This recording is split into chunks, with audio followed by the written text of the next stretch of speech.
Organizations interviewing for senior-level positions should reconsider one-hour interviews, according to TD Bank Group's Associate Vice President of Talent Acquisition, Shane Creamer. Instead, he says hiring managers and HR may want to consider a lengthier interview to better understand those top-level candidates. For some reason, interviews have always been 1 hour, and it's my view that it's just not enough time to really understand someone's strengths, their weaknesses, their aspiration. When you get through all the pleasantries and how was your commute, here's a little bit of information about the job. When you get through all the table setting, then you get into the actual assessment. You're quite confined within a 1 hour window because literally 20 minutes of that discussion are table setting type things. One of the things that I'm pushing some of our teams to do is rethink how well you can get to know someone and how well you can really peg someone's future potential and talent level within a 1 hour window. I use sometimes a dating analogy. If I spend an hour with you, how well am I really going to get to know you? Not as well as if I spent 2 or 3 hours with you. It's such an investment, to hire top talent, and I think that extra spend of time, if it leads to more insight, is a very valuable investment. Lengthy interviews may seem daunting, but it's about getting a broader understanding of the candidate. I've heard of all kinds of interviews that have lasted 3, 4, even 5 hours. Not suggesting that that's always the way you want to conduct your interviews.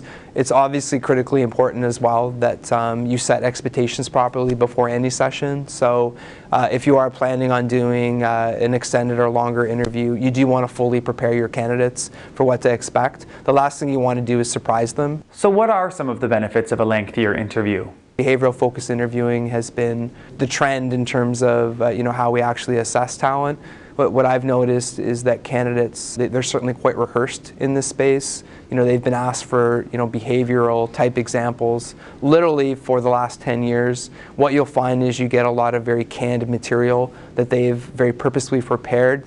They play that back to you versus getting really genuine insight into what they've done, how they've done it, whether it's been successful, and perhaps where they've learned along the way from difficult experiences. Shane says longer interviews eliminate the need to rush through questions. We've kind of moved the interview into a conversation space. My current sort of retraining around interviewing is say a lot less. So literally, 3 or 4 word type sentences that get the individual talking. Also leverage silence.